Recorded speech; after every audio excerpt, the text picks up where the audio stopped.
it didn't seem like it was going to be a lot. We're, jumping over each other. We're doing planks and we're running around it. It didn't seem like a lot, but I was very quickly holding the fence, dying. My head was killing me. I left there to go shower and I threw up 5 times in my car on top of myself.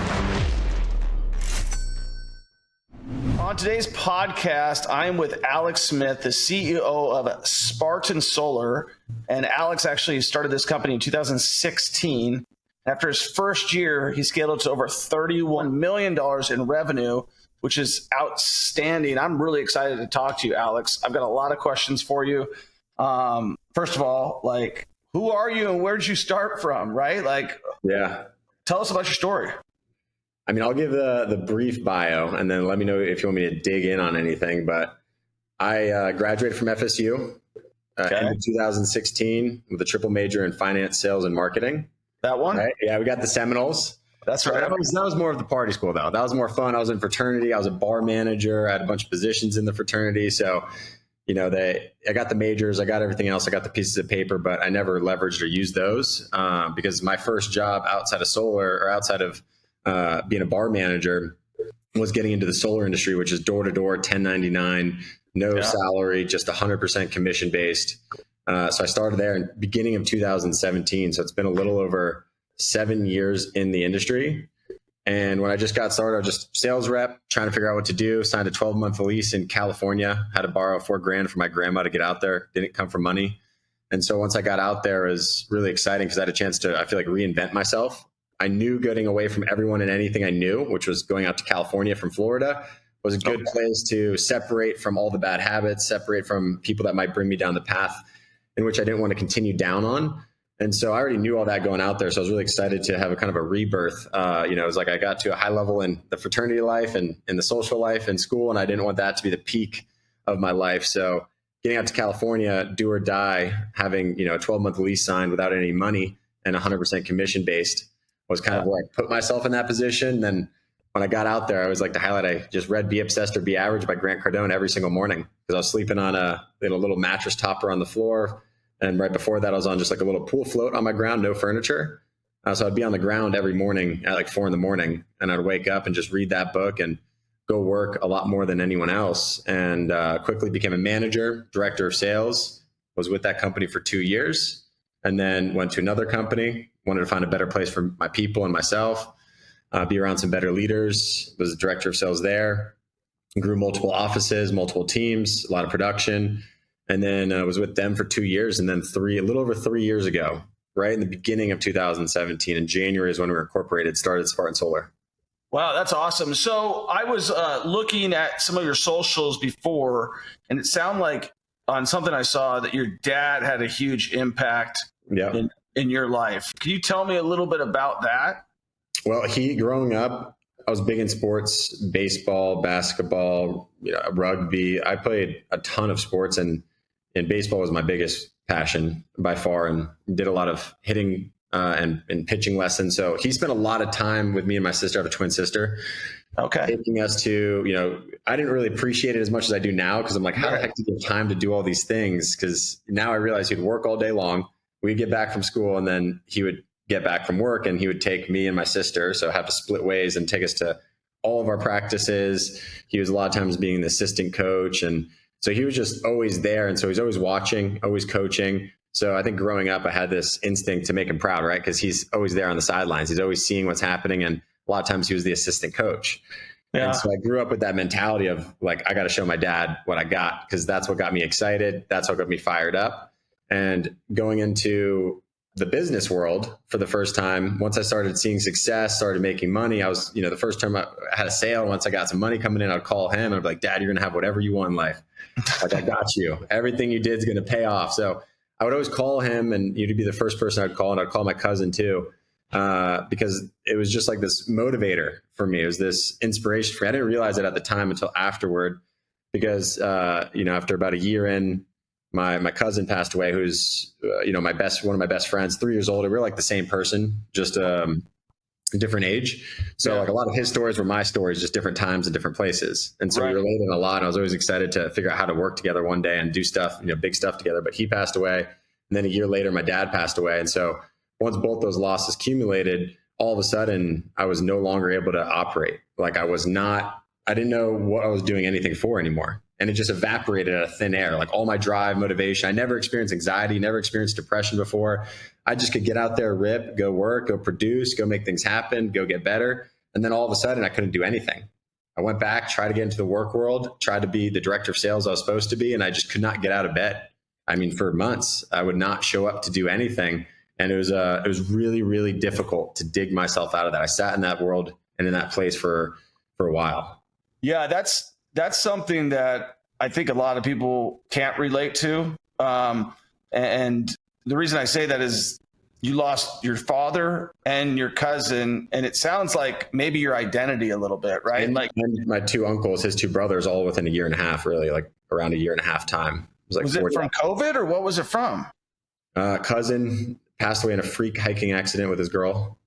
Wow. Very freak, very surprised. No one saw it coming. My dad passed away from cancer. So we could have seen it coming, but still I never would believe it was going to actually happen. You always believe, because he never would complain or be upset or, show any signs of weakness. He always had that in him all throughout growing up. And so you just kind of expect it to work out, or at least I did. I expected it to work out. I didn't want to put too much thought into it. Then all of a sudden one day when I was actually on the memorial hike for my cousin, he passed away. So yeah, I didn't expect all of it. Some of it with cancer, you kind of realize what's going to happen, but you pretend it's in denial, right? I feel like I got in a little bit of a denial phase, and then it happened and my whole world was kind of shook up. Yeah, I think that's, like I said, it sounds like it's an identity thing, because your identity was like with your father, making him proud. And I see that with my son, who's a twin, and he's got a twin sister as well. Yes. And he's 10, and it's amazing how much of the impact that, like, even if I don't know it, because I'm the yeller, I'm the screamer, and sometimes I'm the assistant coach, sometimes I'm the head coach. No matter what happens on that play, he looks to the left and like, did you see that? Or even if I missed a play or if I didn't see something, it makes a big impact. So, and it's part of those rearing age. So how did you get yourself out of that funk? Because like I was telling you right before the show, now I'm like, I don't know if I'm talking to a solar guy or David Gogg, because this guy looks like he's a man on a mission. Yeah. So how did you snap yourself out of your funk? So it went on for months. I mean, this is how it would operate. I decided, I had a big impact. I had a big growth curve. I started to see a lot of success once I moved to California, right? So I was like, maybe if I move, I'll be able to get fired up again. Well, I made the wrong move, because I moved to LA from NorCal, and I was in the LA area, and I was in my own Airbnb, and it was a bungalow. That's what they defined it as. And so bungalow sounded cool. Don't ever book a bungalow. But that means they probably had old furniture and no air conditioner. And it was the middle of the summer, and they had like one little shaker unit next to the bed. That was the worst place ever. But I was there by myself, trying to work with other people, trying to become solar companies to develop them for our solar company. So it's like, a different kind of job within the industry. And I thought that was going to be a move that was going to help me find energy and success again, like previously. But now I was on my own, isolated, not around a band of brothers, not around a bunch of people to make me feel some type of way and get me going. Yeah. And so in that environment, I really started to fall down even further. And it got to the point where, I would say what I was going to do the next day, who I was going to meet up with, and I would not show up. I would go to bed with every intention to do it, and I'd wake up with every excuse in the world not to be there. And it repeated day after day after day. And it was, that kind of thing eats you alive. Because then it started off, I was getting really anxious because I wasn't doing the right thing. And deep down, we always know what the right thing to do is, what we need to do. And I wasn't doing it. So I got anxious. And then over time, the anxiety turned into a depression where there was nothing good in the world anymore. And so that went on for like 3 months. And finally, I moved back to NorCal. I was living on my friend's, in my friend's living room.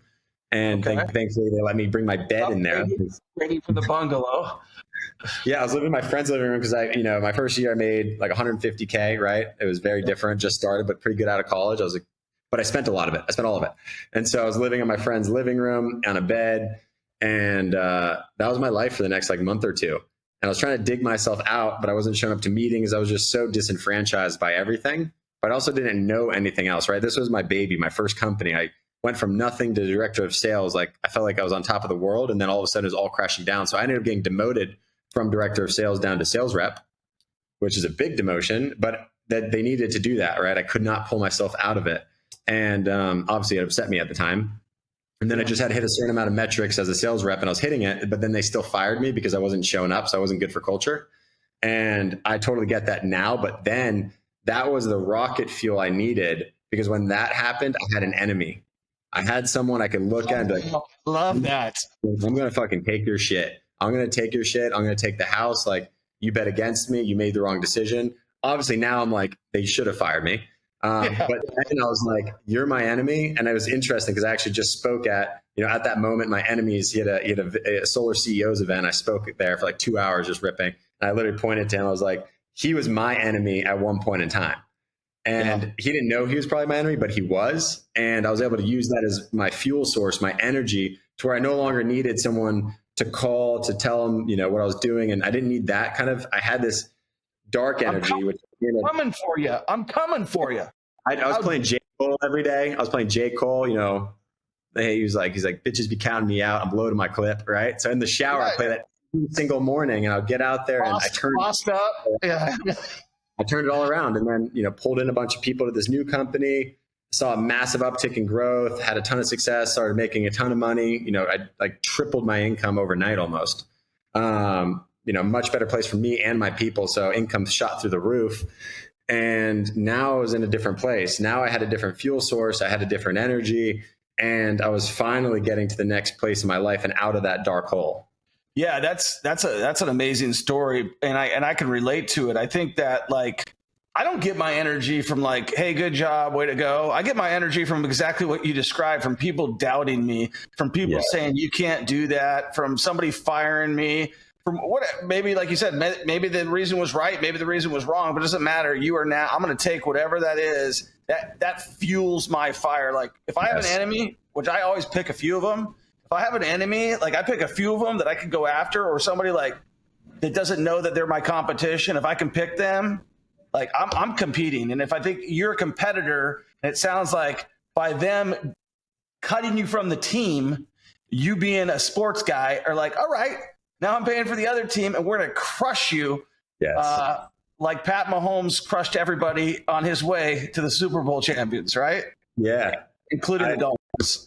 And I lived in that world. That was the world that got me. That's when I realized, I didn't realize it until later on, but every big growth curve, every big spike in growth, I've always had some enemy to tie back to.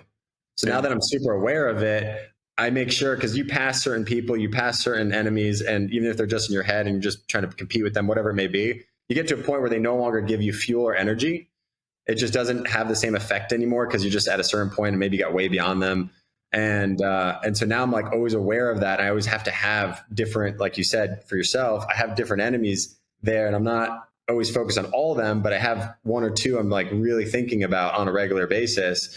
And that's just something I need, because it's like, as much as I have the drive and energy for my big goals, like, I need the other side. Like, I need the push and the pull to get the most out of me. Because if I want to create the most energy on a daily basis, be in flow and be able to articulate my point and be able to get to the next place, like, I have to have both. Otherwise, I don't have the same effect. I don't have the same impact, and I don't get the same results. I think it's more important than anything that you recognize what you need, because that got you out of your spin cycle, right? Yes. And sometimes that's hard to be. Like, you don't recognize if there's certain things that in life that set you back. And what you mentioned before, I bet you before that whole incident happened, you wouldn't be able to relate to anybody who's ever suffered any sort of anxiety, depression, or like anything like that. You would be like, what the hell's your fucking problem? My mom used to talk about it and bring it up, and I used to always combat it and be like, that's just in your head. That's all make believe. And so I used to fight all of it, right? And I don't ever give it too much power. So it's not that I don't acknowledge it now that I've gone through it. But the more you talk about it, the more you live in it and validate it, the more it becomes real and tangible. It's like, I look at AA groups, and, I stopped drinking over 3 years ago, just kind of cold 17, brother. There we go. And I'm like, they're like, my name is Bob and I'm alcoholic, and I've been, sober. I've been an alcoholic for 15 years or something. And they're like, you haven't drank in 15 years and you still identify with that? I'm like, I don't understand that. So I think there's something to recognizing it and being aware of it and having some empathy for it, but also, like, let's focus on the solution and what brings you out and takes you out of that. Yeah, recognizing the problem, but not staying in the problem forever and ever and ever again, and going to be like, I went to, when I first quit, I went to a couple AA meetings to kind of get myself in the right room and stuff like Yeah, but that's interesting. I'd like to talk about that a little bit more, because anytime Nothing against AA. I'm just like trying to articulate a point of, you don't want to live in that moment and relive it and think of your identity as that forever, because then you're just that. And I think we want to evolve and create change. And sometimes to create change, you have to change. Yeah, I think it's just part of your story, right? It's just like, it's not like the whole story. It's just not, oh, it's chapter 3 and Alex was an alcoholic, and we're going to read that chapter for the rest of the book, and that's it. It's just him attending AA classes for the rest of his life. And I'm with you on that. Some people need it though, right? Like some people really need that, but I'm interested to know. I'm glad you volunteered that information, because I think a lot of that anxiety and stuff comes from the alcohol withdrawals, and comes from because you're so when you're boozing, you don't give a shit, man. You're like, whatever, dude, I'm king of the freaking world. I'll go on the craziest ride. I'll freaking do the craziest whatever, give me whatever you want. But when you're the next morning and that stuff's leaving your body and you're putting pure poison in your body, and it forms that anxiety, at least for me, it did. I don't know about for you, but tell me, what was the reason that you quit drinking? This is another thing that I've learned, and I've told a lot of my leaders this, and I told a lot of people this, but once I owned Spartan Solar, once I was 100%, before in all these other roles, I always had a co-manager or a partner. I had someone I operated with, and I was able to shrug off a lot of responsibility, because I feel like I always delivered so much value that at certain points I was like, you do all these other things, and I wouldn't take all the responsibility and onus on myself, and I could kind of F off if I wanted to here and there. And once I became 100% owner of Spartan, and then we got our first office space, it was on June 6th, and I had 15 people, a bunch of people moved from other cities to join me in this brand new venture. I'm just starting a solar company, but I've been in the industry for a while. And I was like, came into the meeting on June 6th, and I was still hungover from the weekend. I still felt it. I wasn't clear. I wasn't sharp. There was a snake in the grass, and I knew he was showing up and looking better than I was. And I just didn't feel like I was firing on the level I'm supposed to, because these people, I felt like, relied on me for their success. They're betting on me.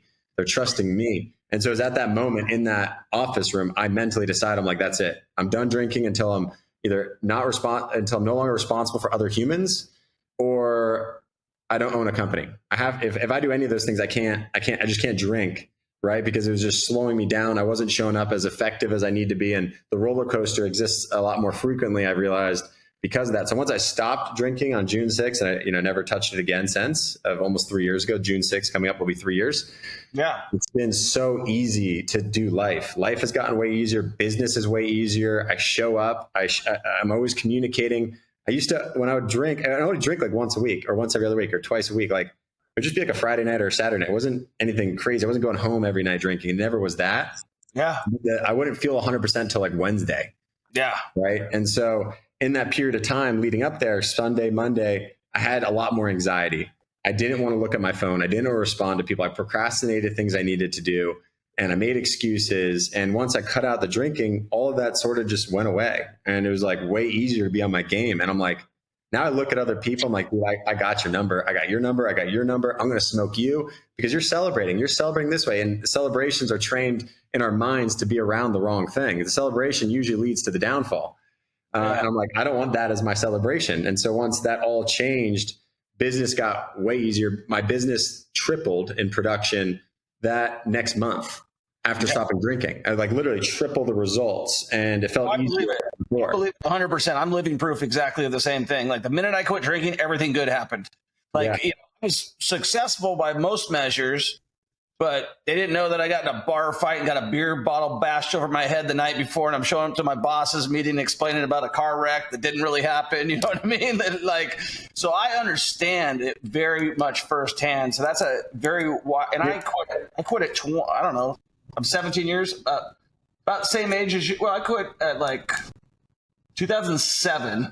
So however long ago that is now, 17 years. I always tell people, if you ask me, if I could go back in time, what would I change? And the one thing I would change, I would have stopped drinking sooner. I'm like, I would have $1 billion company by now, because I wouldn't have been distracted. I wouldn't have been caught off guard by anything. I wouldn't have got complacent. I would have made better decisions.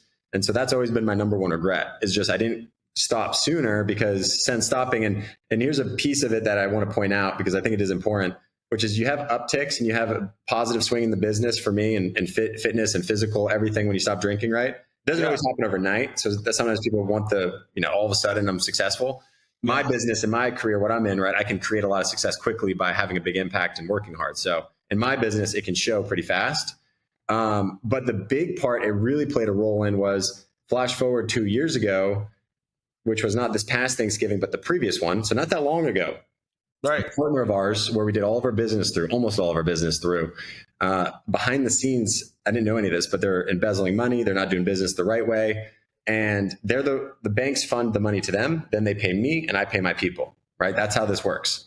And so explain that again, just so I understand. So it was an installer. They did our installations. Okay. Money was coming in from the banks, and apparently they were embezzling money behind the scenes, moving money around, and they're playing a dangerous game behind the scenes. And me and a lot of other companies were using them as an install partner. Right. And no one knew what was happening in their accounts, right? Everyone thought they were just killing it because they were delivering in some ways, but not in others. And then all of a sudden around Thanksgiving, a little bit before, they just stopped paying. And then they had an excuse or a reason. They're like, oh, next week. And then here's the reason why. And it always made sense. I'm like, okay, guys, next week. Because they'd have to pay me for me to pay my people. Because in my business, the sales reps make the lion's share. It's just that kind of landscape. They always make the lion's share. And so I need to get paid to pay my people, right? And so that kept going on for weeks and weeks and weeks. And then come Thanksgiving, I basically realized that they're not going to ever pay. These excuses aren't happening. And I remember it was like a day after Thanksgiving. I was talking to one of my, my leaders. This guy was in Texas, and he was like, "Where are you going to be on Monday?" I'm like, "Oh, I'm going to go to, their Orlando office and visit that team." Because we had like 3 offices at this point. And he's like, "I don't think you're going to come back to a team." I'm like, "What do you mean?" He's like, "Everyone's leaving. Everyone's leaving the company." And like, there's a lot, I want to tell you, because, I respect you. And I want you to know, but everybody in this company is talking behind the scenes. One of these guys is making me out to be a bad guy, right? As if I have control over this, because it's very easy to paint me as the bad guy in this scenario, right? We're just not getting paid. Alex is just not paying people. It's very easy to paint that picture with young, impressionable kids if you want to leverage that and take them to another company. Right. And so all of that was happening behind the scenes. I didn't know. And so it was basically overnight. I lost millions of dollars, lost 75% of the company. This is literally just not the previous, but the last Thanksgiving. So this is not long ago, 2022's Thanksgiving, November. So last January, right? So a little over a year ago, I was a brand new company. It was just 20 to 30 of us. I was back in the field, right? I had a lot of lessons to learn the previous year. I wasn't listening as well. I should have been ahead of these things, and had to evolve a lot as a leader, and had to go through a lot of adversity. A lot of companies that went through this are completely out of business. And then come 2023, and this is where the drinking part kicked in. When all that was going down, I didn't have any negative vices to turn to. I no longer vaped. I didn't drink. And so if all that was hitting me, and everything was in shambles, right? Lost a ton of money. I sold a bunch of Bitcoin to help get people paid on jobs I never got paid on, which I never wanted to sell the Bitcoin. It was at a low too. So it wasn't like Bitcoin was popping off when I sold it. So it hurt. My diamond hands was getting broken. But it was the right thing to do. And I felt like it was the thing I needed to do to try to keep whatever I could alive. Yeah. And my bank accounts got hacked. My personal life was in shambles with my ex at that time. And it was just like, everything was just the worst it's ever been for me, all combined in one moment. And I remember I cried for like an hour in a hotel one day when I was trying to like bring everything back to life. And I was like, what do I got to do to bring this and fix this? Because now I'm in a really bad place financially. I'm in a really bad place in business, mentally. But thankfully, I didn't have alcohol to turn to, because I think at that moment, if I had that to turn to, I would have chased women and used alcohol and got out there. And that would have been my vice, and I wouldn't have pushed through it. I would have just kind of fallen around it. We would have been drinking buddies, buddy. Sounds like we like to do the same thing. Yeah. Yeah. And I was just saying, like, that was the most important part of it. Wasn't just the upticks. It was when things got bad, I was ready to handle it. Yeah. I was ready to handle extreme adversity, and a lot of people weren't. And so because I was ready to handle it, 2023 kicked in, changed the whole business model, built software, built systems. And, in 2023, we really like 10x'd. We went from being small to being one of the largest companies in the industry, one of the highest producing companies in the industry within 1 year. And it was the worst year in solar's history, right? Everyone else was going down or out of business in 2023. Like solar had a big hit. Hundreds of companies went out of business. And then we had our biggest growth curve. And it was all because of that adversity. And I didn't drink. If it wasn't for that, I wouldn't have reinvented the business model, all those other things that came with it. That sounds awesome. It sounds like it's the best decision you've ever made. Yes. And I think it was the best decision I ever made besides marrying my wife, which was probably right up there with that. But I don't think I would have married her if I wasn't sober. So I'll put that one first. Tell me, I've got a minimal understanding of the solar business. Can you break down like the profit centers of the solar business? You mentioned that the rep makes the most amount of money. Mm-hmm. Tell me, I haven't put solar in my house. Every time I've thought about doing it, it hasn't penciled right. And so I'd love for you to break down that business model since you're an expert in it. It's pretty simple. So we are nationwide now. We went from just Florida, now we're in 34 states. The way the model works, people get solar one of three ways. It's either they pay for cash, they take out a loan with no money down, or they do a lease or a power purchase agreement with no money down. So there's really three ways people do it. Most people don't come out of pocket for it. I have 2 solar systems on 2 of my homes. One I just did a loan for so I can own it. So I have the asset. And all I'm doing is instead of paying, this is how I explain it to everybody, right? You have a utility bill. Say I'm paying $300 a month for power. Right. If I can go and pay $300 a month, well, it's usually less, but just keep it even. If I could pay $300 a month and instead of paying the utility company, just redirect that same money I was going to give to them, but put it toward paying off my solar system, the loan, I'm now adding value to my home. I'm now creating an asset. And eventually this is paid off, unlike the utility, which just keeps going up every year, right? Electricity has gone up more in the past 2 years than really ever before. It's just spiking for a lot of reasons. And so all I'm doing is redirecting that same money that was going to a liability, in this case, because I own the system, with an asset, and there's an end date. So eventually I'm going to pay it off. And then I essentially more or less don't have an electric bill. But at the same time, I got a 30% tax credit. So, if the system's worth $100,000, I'm getting $30,000 dollar for dollar back from the IRS in the form of a dollar for dollar reduction tax liability just for going solar. That's awesome. So from a rep standpoint, if I sell a $100,000 system, what kind of money am I making? It all depends. It's very variable. On average, reps are making typically between $4,000 to $5,000 on a job. Okay. Right? And they're on the trenches. They're knocking doors. They're working really hard. So I say average is $4,000 to $5,000 for a sales rep. Sometimes it can be more with some of these leases out there and some of these other options. And it really depends on which market they're in too, because there's some states with really high utility rates like California, Massachusetts, where there's a lot more money for the sales rep, right? There's a lot more savings for the homeowner. And these markets, people are cutting their bills in half and they're making good money. So it's a win-win for everybody. I've talked to people who have installed their own solar systems, and I've talked to people who have bought solar systems. Why would somebody want to buy one versus build it themselves and put it on there?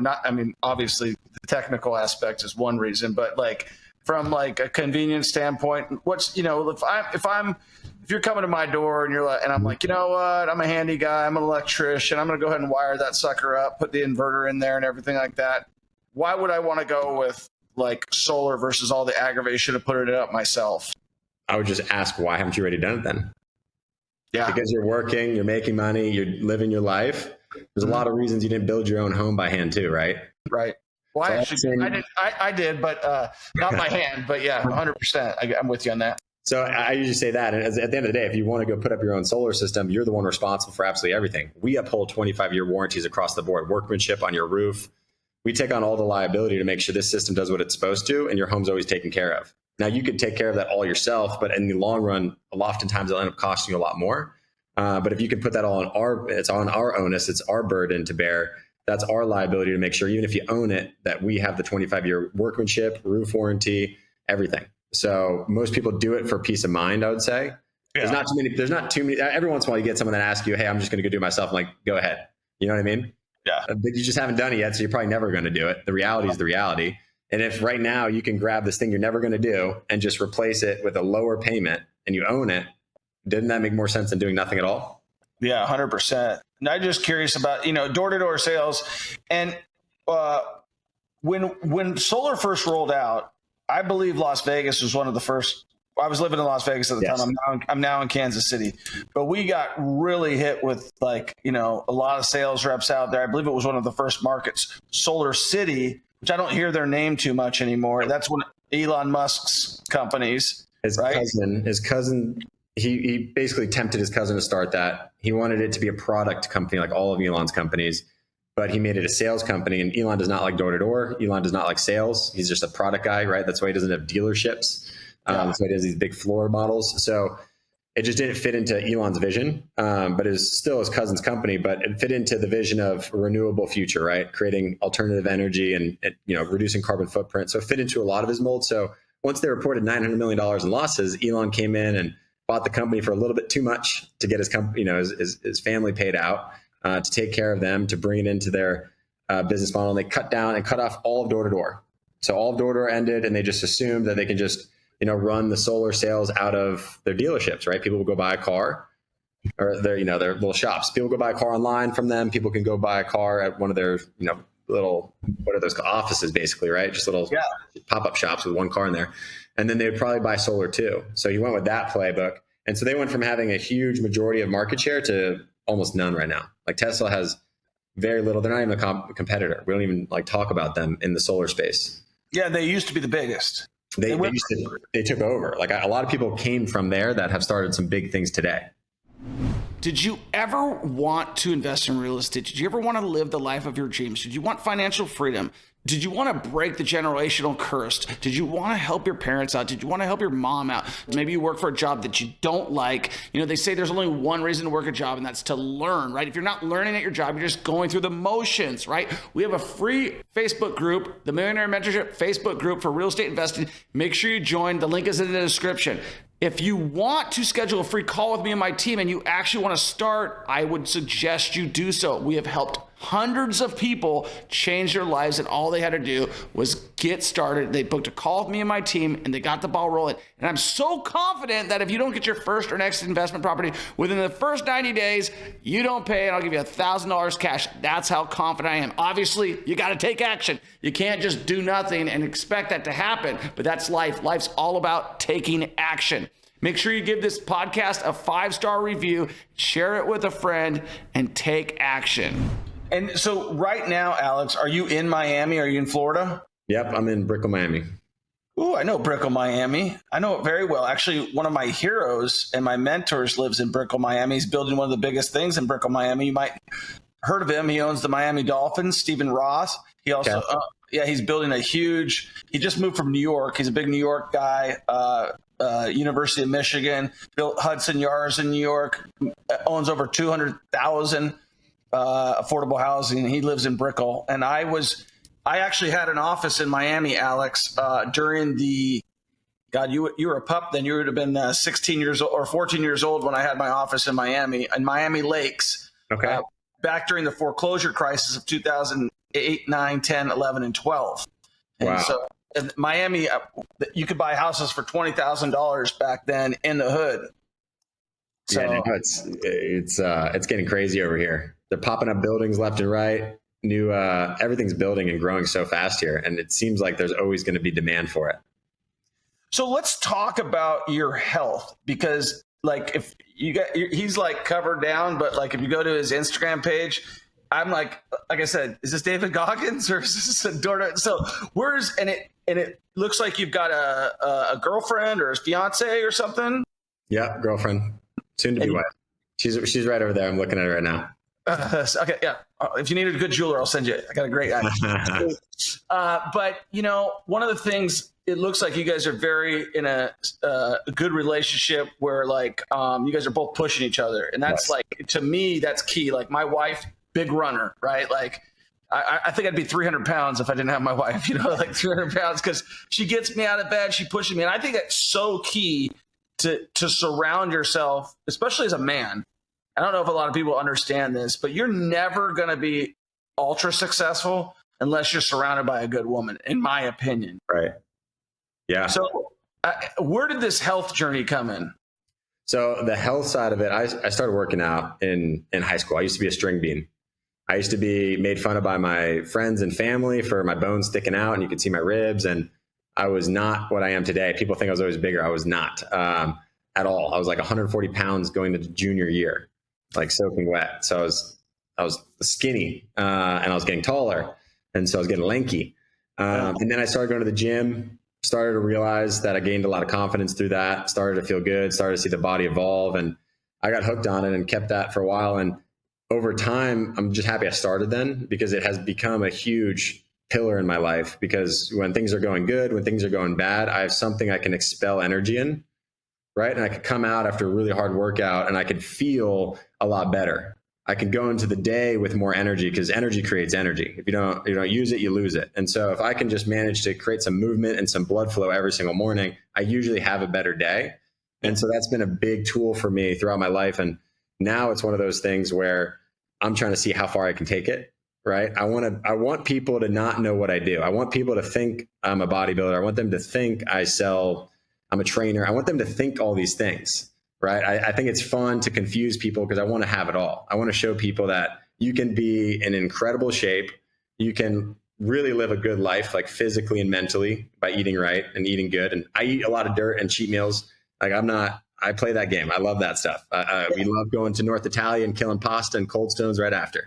Yeah. But I want to show that you can have that. You can have a lot of success in business. You can have a lot of success financially. You can have a really great relationship. Like the have it all approach is something that I've seen through people like Andy Elliott and some other groups.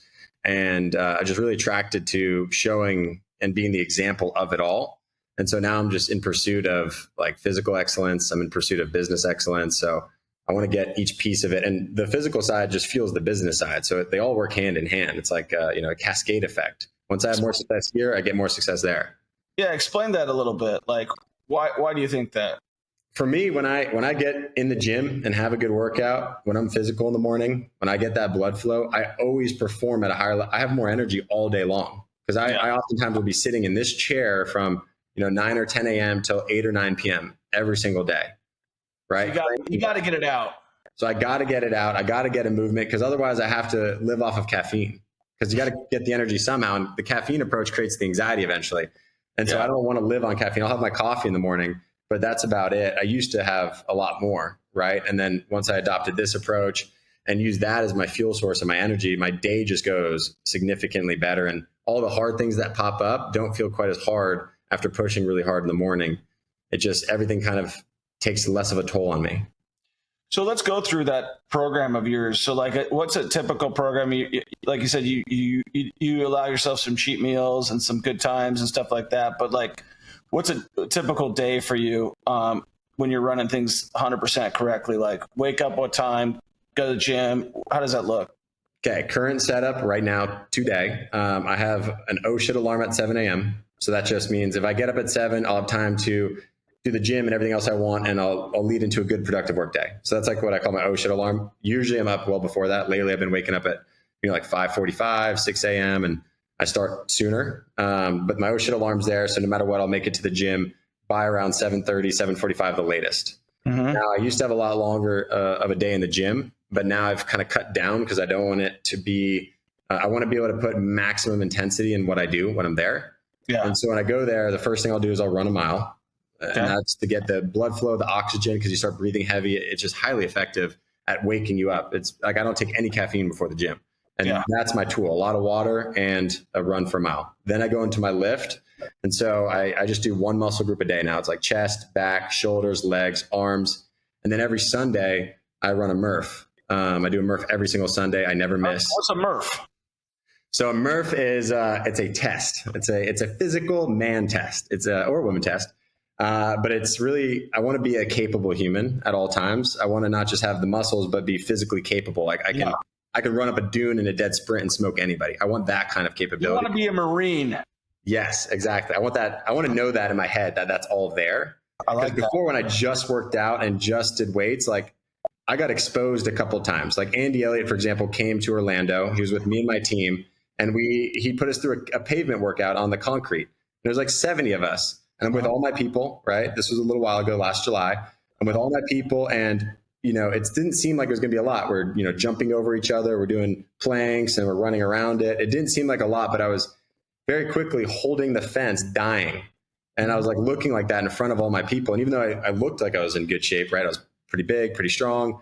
My capabilities were really low. And so I didn't like looking like that. I felt like I was dying. My head was killing me. I left there to go shower, and I threw up 5 times in my car on top of myself, because I was on the highway and I tried to throw out the window, just blew back in. So I just gave in and threw up on myself.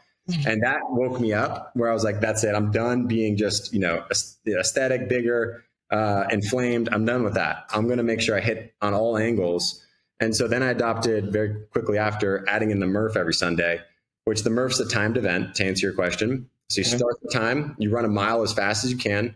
You then do 100 pull-ups as fast as you can. So as many sets as it takes. Then you do 200 push-ups as fast as you can. Then you do 300 air squats as fast as you can. And then you run another mile as fast as you can. And then the total time is your Murph time. What's your Murph time? What's your best Murph time? A little over 31 minutes. All right. So I started at an hour and 12.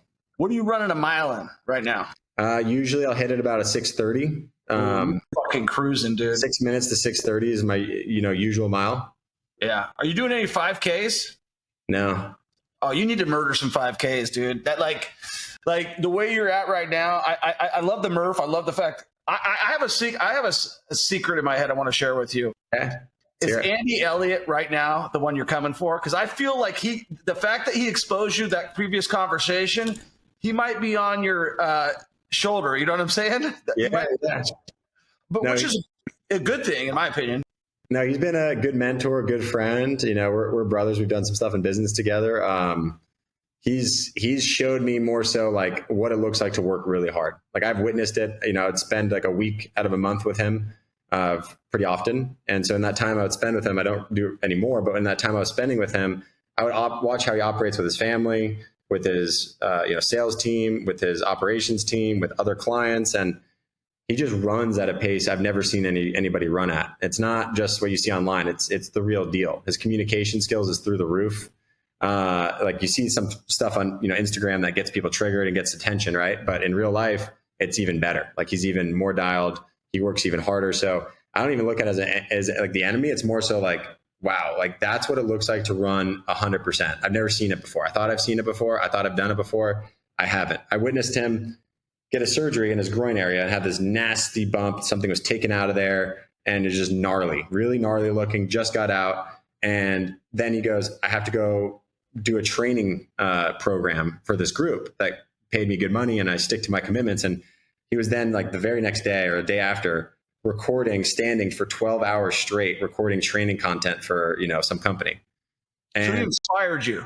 Yeah, much more inspiration, much more gear for change, right? So he definitely made me make a lot of positive changes in my life and a lot of people in my companies too. But a lot of that stuff has stuck with me and I think about it, pretty often, and I'm still getting better, I think, because of it.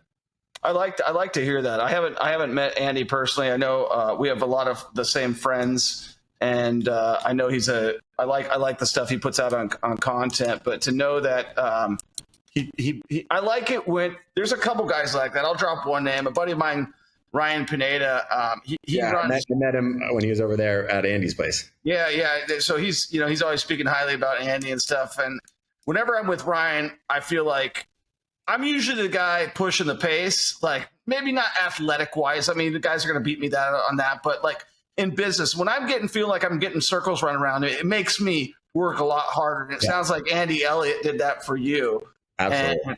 And that's exactly why you want to be surrounded by people like that. Because if you're I tell my son that, he's always talking about being the smart kid. I go, you know what being the smart kid means? It means you're the dumbest kid in the room because you should be the stupidest guy in the room all the time, surrounded by a bunch of smart people because you're going to get smarter. But if you're the smartest guy in the room, surrounded by a bunch of dumb people, then you're probably not really the smartest guy in the room. Yeah, spot on, which is why I spent as much time as I did with him. And, now it's like, I want to have the edge every week, which is why that's the workout plan. It only takes me 20 to 30 minutes to do my lifts because I just high intensity, time under tension, all slow and controlled.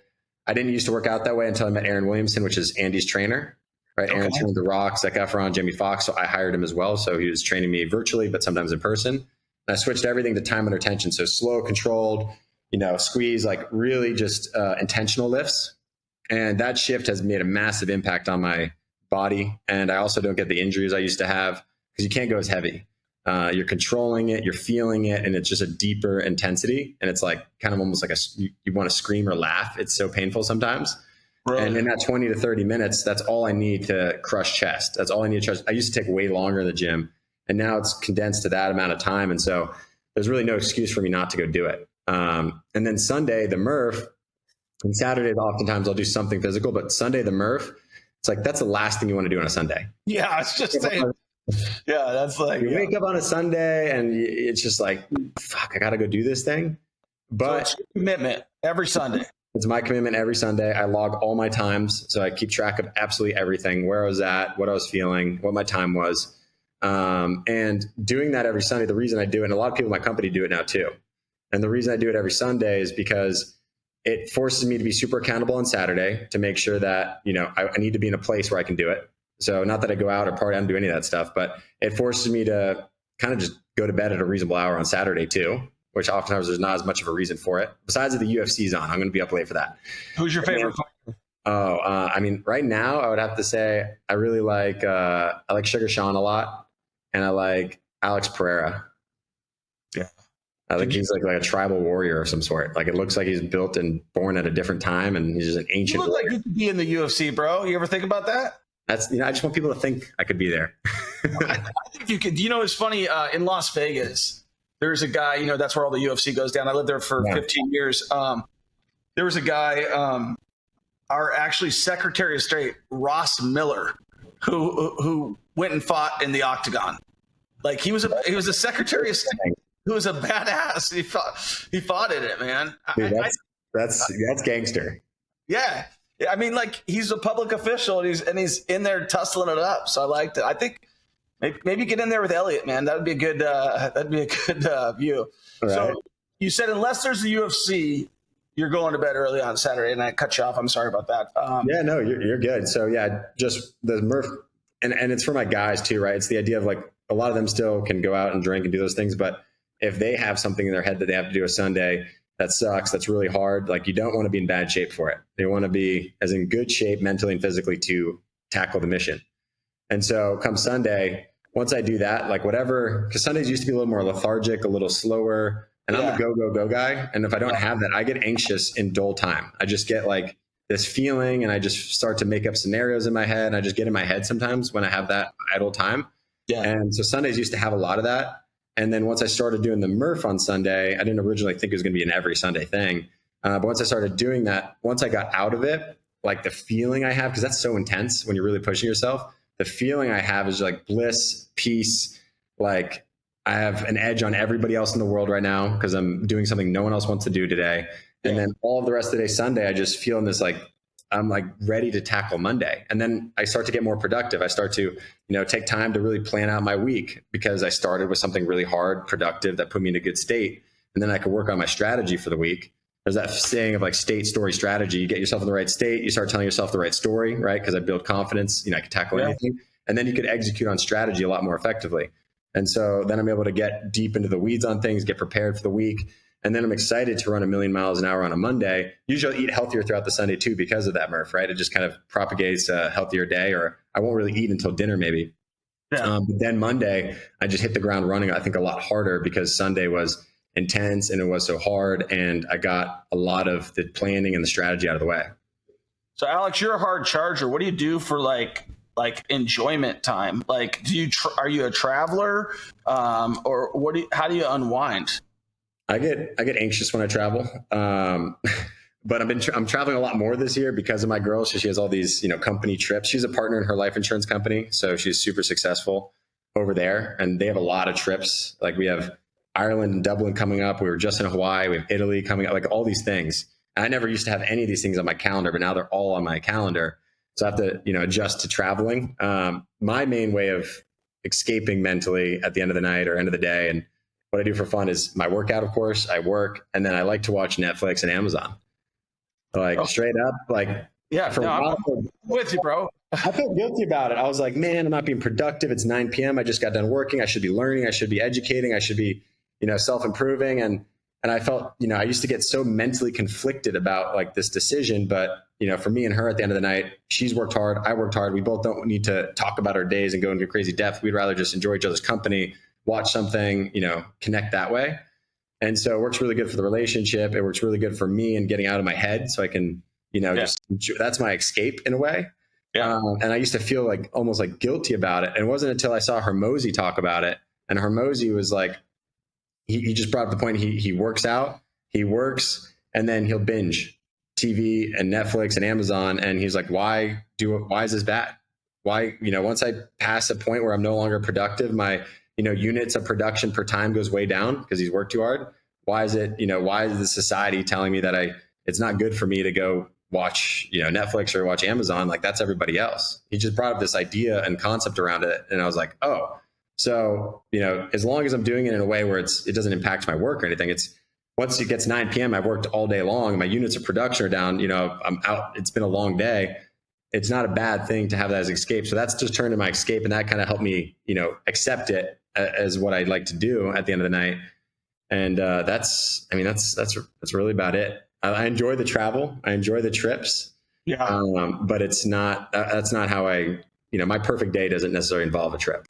Yeah. I think that my advice is, since you're a little bit younger than me, is, YOLO, right? Like, you only are young once, and you're only like a young dude once. You're not going to be twice. And so see every freaking country. Before you know it, you're going to have kids. You're going to start, like, things are going to change. You're going to be coaching your son playing baseball, yelling on the sidelines, yelling at your daughter, whatever it looks like, and like, go experience every single place that you can, even if it makes you uncomfortable. Because I same thing with me, man. I like that. You put me in Times Square, that is not my fun place. Okay. But yeah. I've been there. I've done it. I don't need to go back. Right. Like, and I've been to South Africa. I've been to all these places. And what changes with me mentally is I understand more of people and the world and all these other things that I'm outside of the United States, right? And I'm seeing, like, we just went down to Panama, okay? This might actually be good for your business. So, I've been trying to hire VAs. I'm sure you've tried to hire a bunch of VAs before, and you always get these bullshit VAs off Upwork or Fiverr or wherever, and now it used to be good, but now they're more expensive. It's highly recruiters. So I just went down to Panama, okay? And Panama has all of this Latin help, and it's $15,000 to hire a great employee for the year, like a great employee. So all of our cold callers, all of our people now, we're hiring in Panama. And that wouldn't have happened if I didn't go down there. I couldn't have done it online. I tried. But I was by going down there, by meeting the recruiters, by doing all that stuff. And then I go see this Panama Canal, which is the craziest shit. We're smuggling drugs through that town. The whole place is a big illusion. Like, you see all these skyscrapers, they're all empty. It's just all drug running through that place.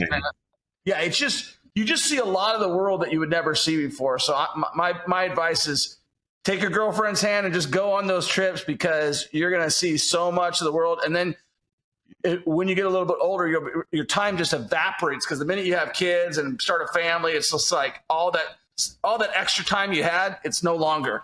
Yeah, like, no, that's good. That's her kind of take on it too. And I'm accepting it and excited for it, because I've never had all these trips planned before. I've never had all this stuff on the calendar, and we're going to all these different countries and all this different stuff. The only thing that always stressed me was like time zone changes with business. That's the only thing that always, I'm like, all right, I got to figure out how to make this work. I'm in Hawaii. It's 5 hours. So I got to do the meeting at 5 a.m. So that's the only thing that's been challenging. You're a doer, man. You'll get it done. Like, I was in Israel at the top of the REO game, like 2012. I'm in Israel. There's like I don't even know what time it is. I was staying up at night and get this. That's just because who you are. You're going to get it done. It's not even going to matter. Like, you'll have then you'll be working at night. It's just who you are. You're not going to stop. You know what I mean? And so I like that. So now I'm looking forward to the trips, because again, these are going to be a lot. Like Italy, haven't been there. Dublin, haven't been there. So I'm in a lot of places I haven't been before. So I'm looking forward to. Where are you going? Do you know where you're going in Italy? Lake Como? Was it something like that? Whatever you do, if you're in Italy, go to Florence. Find a way to go to Florence, even if it's only for a day. Yeah. It'll be the best decision you ever made. It's like one of the most romantic, and I'm not a romantic, okay? I'm not a romantic guy, I'm sure. What do you mean? Trust me, I got some work to do there. But I will tell you, Italy just itself is such a really cool place, a cool vibe. It's one of the places that we were like, we just went there. We're going around Europe.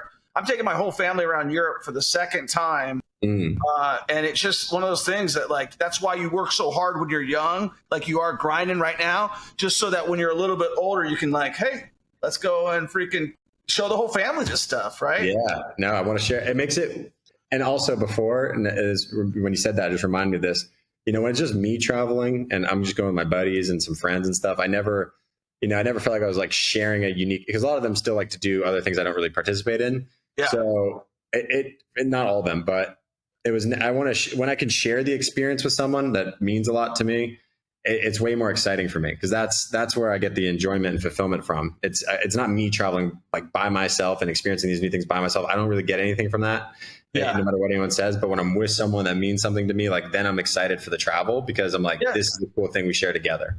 So with the family, you're sharing the moments, you're taking pictures, you're making memories. And it's like, even if it's like me and my wife during COVID, that's why we moved out to Kansas City. I was like, let's go take an RV. We'll go drive. I was doing 100 flips. I'm like, we'll drive from Kansas City. And then, you take these trips, there's photos on the side of the road in the Colorado River that you like, just random, but like, we would have never done that. You know what I mean? We have all these fantastic memories just because, we're willing to go out and explore the world. And I think that as human beings, we're meant to explore. We're meant to we're conquerors. You know what I mean? We're meant to go do things. I wanted to go back to the UFC and just ask you a few questions about that, because I'm a big UFC fan, and I really want to hear your opinion about a couple guys. So, and let me preface: I watch a lot of UFC. I go to a lot of the fights. I don't stay up to date. I don't remember everybody's name. I don't remember everybody, and I see them. I'm just like in it for the live experience. I have my buddies that know everything about everyone, but there's some things that just don't stick in my head super well. Right. Let me preface this. I know less than you. Okay. So what I will say is, like, I'm not up to date on the latest, greatest fighters. What I'm up to date on is, like, the fighters that I like and that I enjoy. And I'm going to talk about a few, and I want to hear your opinions about them. So like, one of my favorite guys to watch is Nate Diaz. Yes. Do you like Nate Diaz? He's just but did I just see him live? Was Nate Diaz? He just fought the other day. He lost.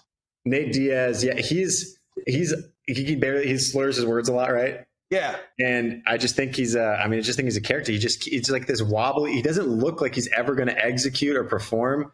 He looks like he's out of shape. He looks like he's not going to make it happen, but he just randomly makes it happen often, especially earlier on. But I love watching Nate, and he's like everyone loves him. When I've seen him live in an event before, everyone goes crazy for him. Like, everyone just loses it for him. Yeah. Well, the thing about him is he's like I don't even know what the word is, a dichotomy maybe is the right word, but he smokes pot all day, but he runs a marathon before he smokes pot all day, or maybe he smokes the pot while he's running the marathon. I don't know what it is. And then his cardio is probably the most insane. Like, he trains with his brother. They've been training forever. They've been involved in jiu-jitsu. He's been fighting martial arts since he was like 14 years old. Like, he runs a marathon every day. I'm being a little bit, I'm emphasizing, but like, he runs a lot. He trains on the bike a lot. Like, he's a hardcore.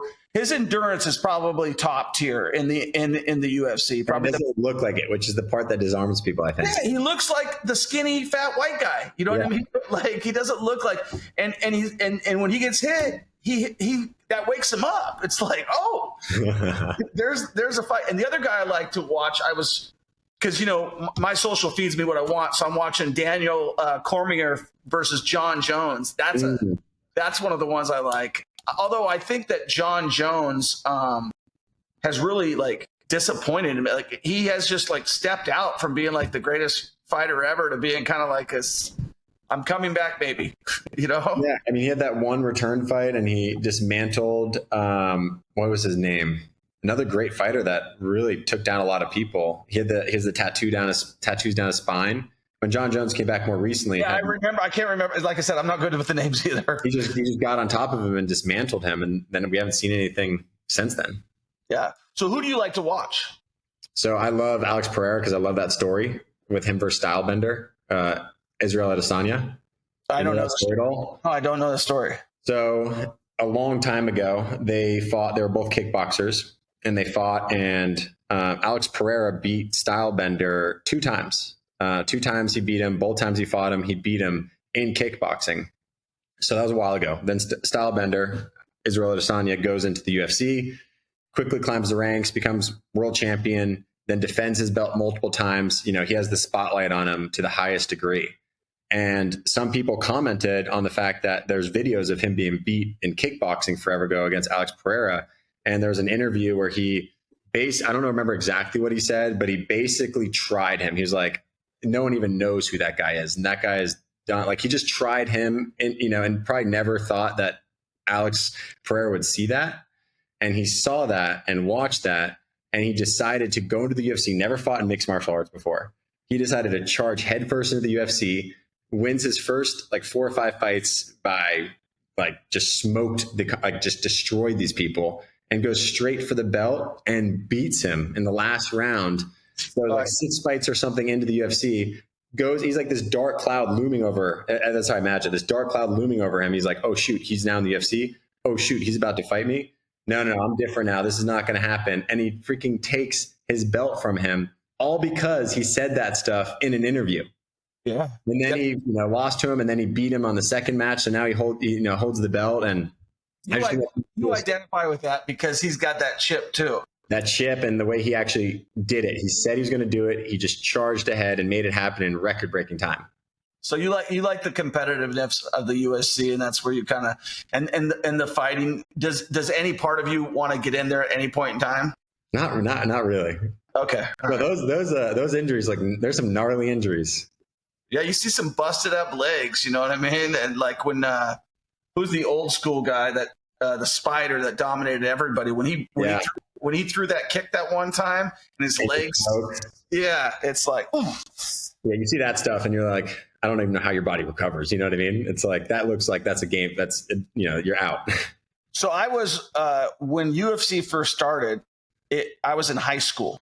So it was like, I'm 46 now. So that'll tell you. So 28 years ago or whatever, maybe 29, 30 years ago, it was Tank Abbott. There was no weight class. You know what I mean? Like it was sumo wrestlers versus little guys that were playing that card. Yeah, it was like back in the Hoist Gracie days. And Hoist Gracie really, I would say, kind of changed the way, because once he came in there with it was just like it was one of those tough fights, where they just bring a tough dude against another tough dude. But then when somebody came with some technique in there, the Gracie brothers, it changed the game. Mm-hmm. Then it was like, okay, this is actually a sport. Now we're going to put some things, we're going to put some weight classes, and it just kept evolving.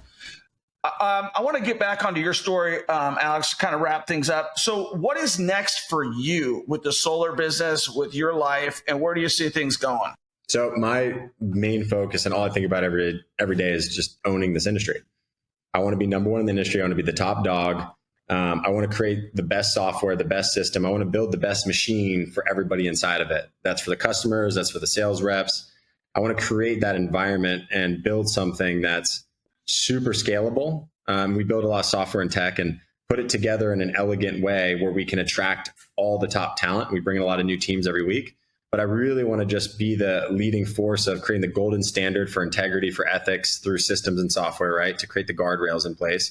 I want to make sure that we have the best structure for all of leaders to grow and scale and feel like it's theirs and create their own identity and brand within us. And that's a lot of what we push and a lot of what we do for our people, and use all of that, put it all together to where everyone that's in it loves it. So where if anyone goes anywhere else or tries anything else, they can never, they want to come back, right? I want to create that environment where everyone loves the tech, the systems, the leadership, the training. And so building all of that, it's where all my attention goes. Most of my calls and most of my time right now, because I've, a lot of great leaders that are able to, work with all the teams. Most of my time right now is spent with tech. We have a whole dev team. We have a whole design team. We have, a huge operations team to build out this force, which is how I think we scale and get to the next place in a way that's sustainable, in a way that doesn't require a ton of human capital, and in a way that makes us really efficient. There's this saying I just recently heard actually from someone Jess introduced me to, which was, the way you slay Goliath is creating 4 seasons level quality and service with Motel 6 pricing. And so that really stuck and resonated with me. And so, kind of on a mission to do something similar to that in this industry. And I want to, right now the industry's had a lot of turmoil.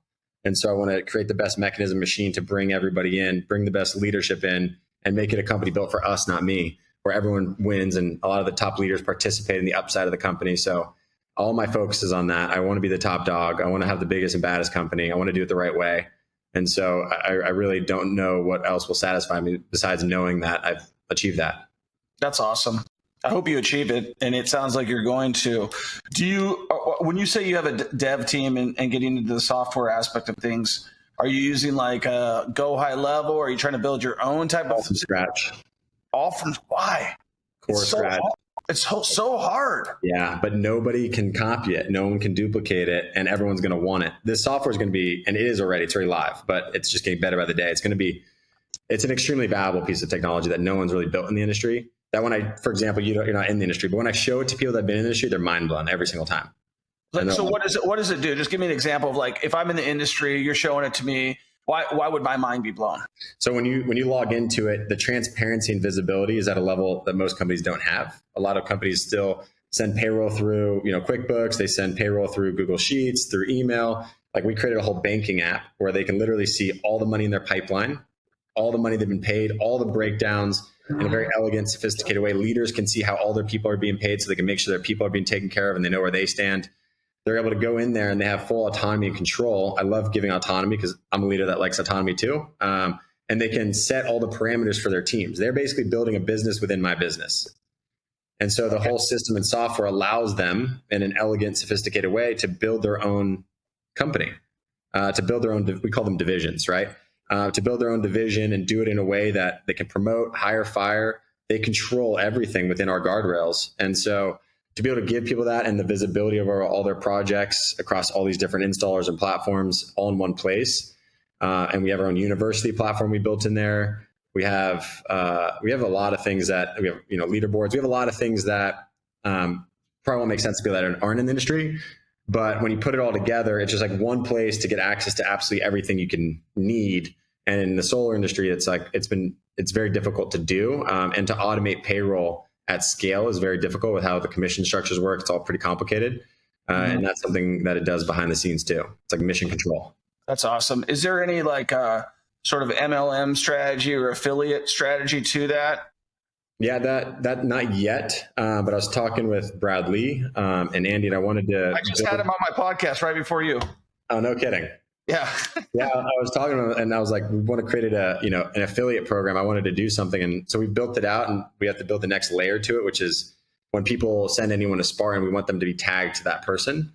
And so as they get business, as they do well and they produce and we have our leaders train them, they'll get a piece of everything that person does. Like they'll get a piece from the company of everything that person does forever in perpetuity. And so that's already live within the company, right? Where when you recruit people, you get a recruiting bonus on that person forever. So it can stack up really fast. Like we pay 20 to 40K out every week in just recruiting bonuses. That's the model. I think, just looking, I interviewed a young guy like yourself. He's the #1 affiliate for Go High Level Software, which is an affiliate program. And dude is ripping $300,000 a month out of just selling software as a service. And and then, he's launching another brand and I'm like, and he's like, yeah, I'm doing the same model, giving away 50% of the company for affiliate. And I'm like, that's really smart. You know what I mean? So many people they're like, oh, I want to hold everything. It's like, well, if I give this much away, how much more is this small piece worth?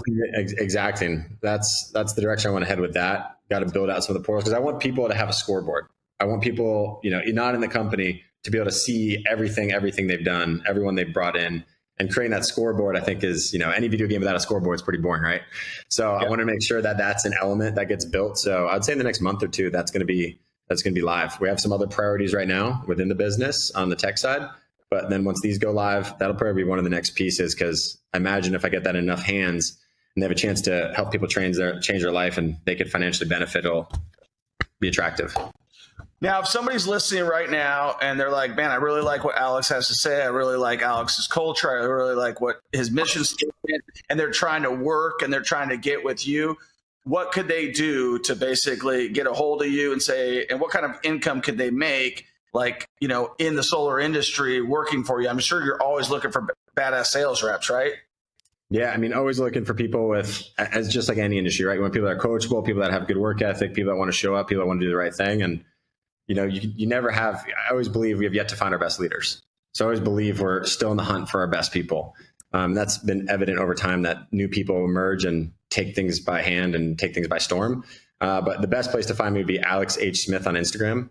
I'm not really on LinkedIn. I was just on a call with someone that, built a massive company. And he was like, yeah, I followed you on LinkedIn. I'm like, do not get any information from LinkedIn. I haven't updated that thing in forever. Yeah. Like, go to my Instagram. So it's Alex H. Smith. It would be the best place to reach out. Well, man, I appreciate your story. I appreciate you being so authentic, so genuine. I got a lot from it. I know that our audience did. And I really just appreciate you being totally transparent. I can tell that for you, the best is yet to come. It sounds like at a young age, you've already overcome a lot of adversity. You overcome like people close to you passing away, which is a big thing. You got a chip on your shoulder, and it seems like you've got the right people in front of you that you can look up to get to where you want to go. And sounds like you got the right woman in the room with you too to get you where you want to go. So if there's anything that I could ever do for you, my expertise is in real estate, let me know. I'd love to help you out. But we're down in Miami. Absolutely. In fact, I'm building my house in Naples right now, right across the way from you, across Alligator Alley. So yeah, directly across Deadshot in the dead zone. That's it, baby. Right down the dead zone. No, next time you come down to Miami, you come down here, let me know. It'd be great to link up in person. All right, guys, make sure you get a hold of Alex. Make sure you follow him on all his socials. He's a young guy who's doing big things, and I think it's important for people to have good role models, and I believe you are one. So especially the fact that you're not drinking, you're serious about your business, you're putting yourself first, and you're trying to improve on a day-to-day basis. And that's what I got out of this podcast. So I appreciate you sharing your story, man. Well, I appreciate you, man. Thanks for having me. So I wanted to interrupt you in this podcast and just take a quick moment to tell you two things. Number one, we do this for free for you. I haven't made a nickel on social media at all. I'm doing this to provide you enough value. So all I'm asking for you to do is share it and give us a 5-star review. It'll totally help us out, and I really appreciate it. The other thing, if you want more free resources like our free Facebook group, it's Millionaire Mentorship Real Estate Investing on Facebook. All you got to do is join it. It's free. It doesn't cost anything, and there's lots of resources there, and we'll definitely give you those for free, no charge. Here's the other thing. If you're serious about investing in real estate and you're ready to take action, I have a program. No matter where you're at in your real estate journey, I can help you out. I don't care if you've got 5 houses, 10 houses, no houses, 100 houses. I've got something that I can share with you that's going to make you a lot of money. And if you want to become financially free and you're brand new to real estate investing, this is the absolute thing you want to do. And here's the thing. What I've learned from most of my students right now is that it's not just an investing program. It's a mindset program. We're going to change the way you think about money. If you want to start investing, make sure you schedule a call with me and my team, and let's get the ball rolling. Guess what else? If you are like, man, I don't got the time and I make tons of money, I just enjoy listening to what you're going to say, that's cool too. We actually have set up a fund where you can invest with us, but you got to be an accredited investor. If you want to find out what that looks like, all you got to do is click the link in my bio, fill out the form. It takes you about 2 seconds, and then we'll let you know about the deals that we're doing. We're doing big deals in Kansas City. And this year, I think we'll do 2 huge deals in Kansas City. I'm looking at a few right now, and I want you to be a part of it. And if you've got more money than time, then that's what you should do. If you got more time than money, then schedule a call with me and my team, and we'll get you into our coaching program so that you can have more money than time.